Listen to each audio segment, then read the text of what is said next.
नमस्कार, मी राहुल कुलकर्णी. एबीपी माझामध्ये जगभरातल्या सर्व प्रेक्षकांचं स्वागत आहे. महाराष्ट्रातल्या दोन नेत्यामध्ये सध्या राजकारणातलं शह आणि काटशहाचं अतिउच्चतम असं राजकारण सुरू आहे. श्री अजित पवार यांना आपल्या पक्षामध्ये घेऊन शरद पवार यांना शेवटच्या क्षणी धक्का देण्याची जी खेळी भारतीय जनता पार्टीने केली होती असं म्हणतात, त्याला ज्या पद्धतीचा मास्टर स्ट्रोक श्री शरद पवार यांनी खेळला आणि अजित पवार यांची जी कोंडी केलेली आहे, त्यातनं दिसतं आहे की श्री देवेंद्र फडणवीस आणि शरद पवार यांच्यातलं जे राजकारण आहे ते राजकारण हे 2019च्या नंतर सतत चालत राहतं. आणि म्हणून त्या राजकारणामध्ये अशी एक गोष्ट की जी गोष्ट देवेंद्र फडणवीस यांना सातत्यानं चर्चेत ठेवायची आहे आणि ती चर्चा यासाठी घडवून आणायची आहे की तो जो काही पहाटेचा त्याला स्वतःला सकाळचा शपथविधी म्हणतात, त्या शपथविधीची सतत देवेंद्र फडणवीस यांना चर्चा हवी आहे. ती का हवी आहे, त्याच्यामागचं त्यांचं राजकीय चातुर्य काय आहे आणि शरद पवार यांच्याबद्दलचे प्रश्नचिन्ह त्यांना वारंवार का निर्माण करायचे, ते आज आपण आपल्या ह्या मधल्या ओळीच्या भागातून समजून घेऊ. सरकार सत्तेवर आल्यानंतर श्री देवेंद्र फडणवीस हे पहिल्यांदा बोलले, ज्यावेळेला त्यांनी काही माध्यमांना तो सकाळचा जो शपथविधी आहे त्याला कसं शरद पवार यांचं पाठबळ होतं ते सांगितलं आणि त्यानंतर मग ती चर्चा 8-10 दिवस चालत राहिली. त्याच्या आधी श्री जयंत पाटील यांची जी मुलाखत घेतली होती तिथून ती सुरुवात झाली. ते पहिल्यांदा असं म्हणाले जयंत पाटील, जे की राष्ट्रवादी काँग्रेसचे प्रदेशाध्यक्ष आहेत, की तेव्हाची राष्ट्रपतीची जी राजवट महाराष्ट्रात सुरू होती ती राजवट हटवावी म्हणून ती शरद पवार यांनी केलेली खेळी आहे. पण आपण जसं वरून बघतो तसं ते राजकारण कधीच नसतं. कारण त्याच्यानंतर आज श्री अर्णब गोस्वामी यांना जी 1.5 तासाची मुलाखत उद्या सरकारला 1 वर्ष पूर्ण होत आहेत त्या निमित्ताने देवेंद्र फडणवीस यांनी दिली, त्यातनं 2 पावलं पुढं जात अनेक नव्या गोष्टीचे खुलासे केलेत. पण या खुलाशाची पार्श्वभूमी काय आहे बघा. श्री एकनाथ शिंदे यांचं भारतीय जनता पार्टीबरोबरचं जे सरकार आहे ते श्री एकनाथ शिंदे यांनी गद्दारी करून आणलं अशा पद्धतीचा प्रचार केला जातोय.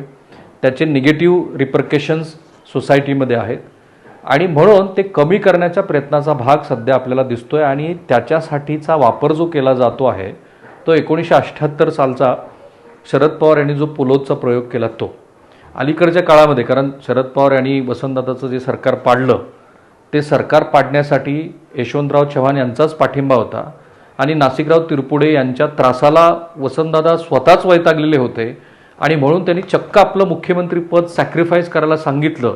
अशा पद्धतीची मांडणी केली जाते आहे. काही मंडळी त्या मांडणीला मदत करत असतात आणि म्हणून ज्यावेळेला देवेंद्र फडणवीस हा प्रश्न विचारतात की तुम्ही सुद्धा 1978 सालचं जे सरकार होतं ते पाडलं होतं, तेव्हाही तुम्ही 40 आमदार घेऊन गेलेले होतात, ती केलं ते तुमचं राजकीय चातुर्य आणि एकनाथ शिंदे यांनी केलं तर ती गद्दारी कशी, असा प्रश्न विचारण्यामागे शरद पवार यांच्या वतीनं, आणि हे मी गेल्या काही वर्षातली जी मांडणी केली जाते ज्याला स्वतः शरद पवार हेही तशी अशी मांडणी करताना दिसतात, ती करण्यामागचं कारण पण शरद पवार यांच्या राजकीय कारकिर्दीवरती त्यांनी पाठीत खंजीर खुपसला म्हणजे त्यांची राजकीय विश्वासार्हता संपली अशा पद्धतीची गेली 5-1 दशकं महाराष्ट्रामध्ये जी मांडणी आहे त्या मांडणीला या 1978 सालच्या प्रयोगातले स्टेक होल्डर्स, कारण आज यशवंतराव पण नाही आहेत, वसंतदादा पण नाही आहेत आणि त्या प्रयोगाच्या वेळेला अंतर्गत गोटात असलेली जी मंडळी आहे त्यातली बरीचशी आज काळाच्या पडद्यावर गेल्यानंतर अशा पद्धतीची मांडणी करून शरद पवार यांच्या राजकीय चातुर्याची सतत महाराष्ट्रात चर्चा घडवून आणली गेली आणि ते एक प्रकारचं लिजिटिमायझेशन घेऊन आपण मुळातच काँग्रेसी विचारसरणीचे होतो आणि आत्ता तर भाजपा विरोधी त्यांचा जो काही स्टँड देशपातळीवरती आहे तो स्टँड पाहता त्यांची जी काही विश्वासार्हता होती ती आणखी वाढवण्याच्या दृष्टीने प्रयत्न गेल्या काही वर्षात जाणीवपूर्वक केले जात आहेत. त्याला कुठेतरी खीळ बसावी अशा पद्धतीची काउंटर नेरेटिव्ह हे देवेंद्र फडणवीस हे मांडण्याचा प्रयत्न करत आहेत. हा मुद्दा क्रमांक 1. कारण अशी मांडणी केल्यानंतरच एकनाथ शिंदे यांच्या या ते स्वतःला बंड म्हणतात, शिवसेना त्याला गद्दारी म्हणते वगैरे, त्याला लेजिटिमसी येत नाही. दुसरा सर्वात महत्त्वाचा मुद्दा काय आहे की श्री देवेंद्र फडणवीस यांच्या आजवरच्या राजकीय कारकिर्दीमध्ये नो नाय नेव्हर म्हणणारे देवेंद्र फडणवीस हे राष्ट्रवादी काँग्रेसला घेऊन अचानकपणे 23 नोव्हेंबर 2019 साली सकाळच्या वेळेला किंवा पहाटेच्या वेळेला श्री अजित पवार यांच्याबरोबर जो शपथविधी करतात त्यानंतर देवेंद्र फडणवीस यांच्यावरती वैयक्तिक जी क्रेडिबिलिटी होती त्यालाही मोठा धक्का बसलेला आहे. आणि तो जो बसलेला धक्का आहे आणि नंतरच्या काही घटनाक्रम, त्यांनीच आपल्या पक्षातले मित्र गमावणं, 5 वर्षाचा त्यांचा कार्यकाळ, ह्या सगळ्याची गोळाबेरीज ही त्यांच्या वैयक्तिक पुढच्या राजकीय वाटचालीमध्येही अडचणीची ठरू शकते. त्यांच्या एकूण प्रतिमेलाही ते धक्का बसणार असतं. देवेंद्र फडणवीस ॲज अ मुख्यमंत्री, देवेंद्र फडणवीस महाराष्ट्राचा विकासाचा दृष्टिकोन घेऊन असलेला नेता, it's a complete different thing. पण Devendra Fadnavis as a politician हा जो धक्का बसला आहे त्याला कुठेतरी लेजिटिमाइज करण्याचा प्रयत्न देवेंद्र फडणवीस सातत्यानं करतायत. आणि हाच आपला मुद्दा क्रमांक 2 आहे की त्यांना ही चर्चा सातत्यानं घडवून आणायची. आता आज त्यांनी जे पूर्वी त्यांनी माध्यमाला सांगितलं की हो त्याला शरद पवार यांचा पाठिंबा होता, त्यात आणखी 2 पाऊल पुढे जात ते अगदी तारखेवार तपशीलवार काही गोष्टी सांगतायत.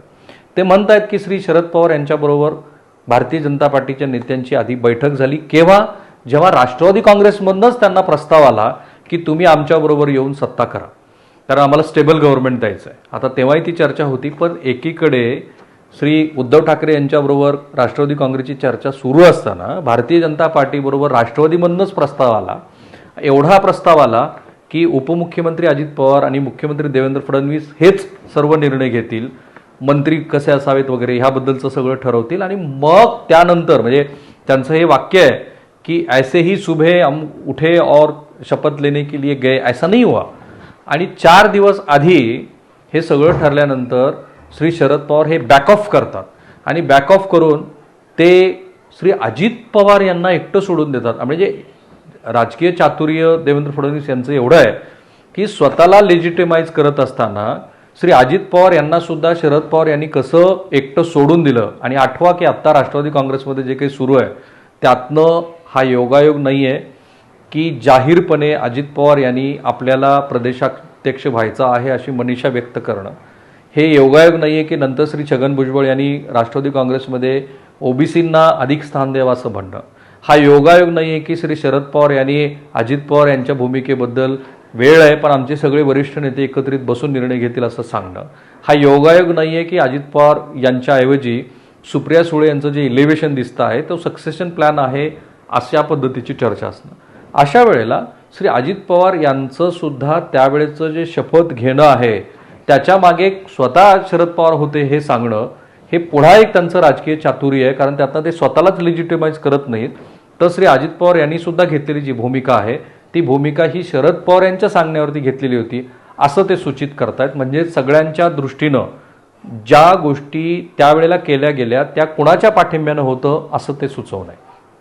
अर्थात शरद पवार चाणाक्ष आहेत याला ते उत्तर देतीलच. या अशा पद्धतीच्या खेळीला थोडासा उत्तर देण्याचा प्रयत्न शरद पवार यांनी केलेला आहे की ते असं म्हणाले की मला तर हे ज्या पद्धतीनं देवेंद्र फडणवीस बोलत आहेत हा धादांत खोटेपणा आहे, असं काही घडलेलं नव्हतं. पण मधला 1978चा प्रयोग, वेळोवेळी राष्ट्रवादी काँग्रेसनं घेतलेल्या भूमिका, शरद पवार यांचे सगळ्याबरोबर असलेले संबंध आणि त्यांचे आणि भारतीय जनता पार्टीच्या वरिष्ठ नेत्यांचे असलेले विजवी नरेंद्र मोदी यांच्याबरोबरचे संबंध बघता ही चर्चा सतत घडत राहणं हे देवेंद्र फडणवीस यांच्या दृष्टीनं महत्त्वाचं आहे. आणि म्हणूनच ते टप्प्याटप्प्याने त्या सकाळच्या शपथविधीबद्दल बोलत आहे. अर्णब गोस्वामी यांनी त्यांना 2-3 खोचक प्रश्न विचारले आणि त्या प्रश्नाची धार अशी होती की 1978 साली ज्या पद्धतीनं बॅकस्टॅबिंग, पाठीत खंजीर खुपसणं हा शब्दप्रयोग आला तसाच त्यांनी यावेळेला वापरला की मग असं जर असेल तर श्री अजित पवार यांच्या पाठीत त्यांनी खंजीर खुपसला का श्री देवेंद्र फडणवीस यांच्या पाठीत खंजीर खुपसला. याच्यावरती मात्र देवेंद्र फडणवीस यांनी शितापीनं स्वतःची सुटका करून घेण्याचा प्रयत्न केला आहे. आणि ती सुटका अशी केली त्यांनी की याची मी 2 बाजू बघतो की उद्धव ठाकरे यांनी आमच्या पाठीत खंजीर खुपसला कारण उद्धव ठाकरे आमच्यापासून दूर गेले म्हणून शरद पवारांना संधी मिळाली. आणि मग पुन्हा हाच प्रश्न विचारला गेल्यानंतर मात्र ते असं म्हणतात की शरद पवार यांनी एक संधी साधली, त्यांनी आमचा वापर केला आणि त्यांनी आम्हाला डबल क्रॉस केलं, म्हणजे त्यांनी डबल प्लेईंग केली, म्हणजे आमच्याबरोबर त्यांनी दुहेरी खेळ केला, म्हणजे राजकीय चातुर्य दाखवलं. जो मी सुरुवातीला मुद्दा म्हणालो की देवेंद्र फडणवीस आणि शरद पवार यांच्यामध्ये जे पॉलिटिकल वॉर सुरू आहे ते एक डाव खेळतात, हे एक डाव खेळतात, कधी हा जिंकतो कधी तो जिंकतो. पण ह्या जिंकण्यातली जी गोष्ट आहे ते सांगत असताना इथे मात्र त्यांनी अत्यंत जाणीवपूर्वक शरद पवार यांनी पाठीत खंजीर खुपसला हा शब्दप्रयोग वापरायचं टाळलेलं आहे. आणि याच्यामध्ये किती गोष्टी त्यांना हासिल करण्याचा प्रयत्न करतायत देवेंद्र फडणवीस. एक म्हणजे राष्ट्रीय पातळीवरती श्री शरद पवार हे जे काही सगळ्या पक्षांची, विरोधी पक्षांची मोठ बांधू इच्छित आहेत त्यालाही कुठेतरी आमच्याबरोबर यांनी प्रयोग केलेला असं सांगणं, स्वतःच्या या प्रयोगाबद्दल लिजिटिमाइज करणं, एकनाथ शिंदे यांनी जे सरकार केलेलं आहे त्याला ते योग्यच आहे कारण महाराष्ट्राचा हा पूर्व इतिहास आहे असं सांगणं, आपल्या राजकीय कारकिर्दीवरती ज्या पद्धतीचं प्रश्नचिन्ह लागलेलं आहे त्याच्याबद्दल पण स्वतःलाच ह्या सगळ्या घटनेतले स्टेकहोल्डर्स उपस्थित असताना एक प्रकारचं प्रमाणपत्र मिळून गेलं, कारण अजित पवार याच्याबद्दल काही बोलतच नाही. आणि या सगळ्या प्रोसेसमध्ये आपल्या पुढच्या राजकीय खेळीमध्ये सगळे दरवाजे ओपन ठेवणं, कारण ते स्वतःच म्हणाले की एक वेळ अशी होती की मी राष्ट्रवादी काँग्रेसबरोबर आपण कधीच भविष्यात जाऊ इच्छित नाही असं मी म्हणायचो, पण राजकारणामध्ये काहीही होऊ शकतं अशा पद्धतीचं बोलून त्यांनी सगळ्या संभावित ज्या गोष्टी आहेत त्या सगळ्या संभावित गोष्टींना सुद्धा एक प्रकारे पुन्हा सगळे दार उघडेत असं सांगून सगळे आपल्याबद्दलचे जे वाद प्रवाद आहेत त्याला एक प्रकारे अशी गोष्ट करून दिलेली आहे की ज्यातनं तुम्हाला असं वाटतं की देवेंद्र फडणवीस हे पॉलिटिकली जे करतायत त्याच्यामागे एक थॉट प्रोसेस आहे. थांबूया आपण इथे. आपला प्रयत्न हाच असतो की देवेंद्र फडणवीस किंवा शरद पवार किंवा एकनाथ शिंदे किंवा उद्धव ठाकरे हे जे जसं समोर सांगतायत त्याच्या मागच्या काय गोष्टी आहेत, कारण वारंवार विचारल्यानंतर सुद्धा देवेंद्र फडणवीस यांनी मुख्यमंत्री पदाबद्दल फार सूचक विधान केलं. ते म्हणाले की मुख्यमंत्री कोण असावा, आम्ही 2024ची निवडणूक ही एकनाथ शिंदे यांच्याच नेतृत्वाखाली लढू. म्हणजे एकनाथ शिंदे हे 2024च्या पॉलिटिकल कॅम्पेनचे चेहरा असणार आहे ते ऑब्व्हियस आहे, कारण 2024पर्यंत जर ते मुख्यमंत्री असतील तर त्यांच्याच नेतृत्वात त्यांनीच केलेल्या कामाचा तुम्हाला प्रचार करावा लागणार आहे.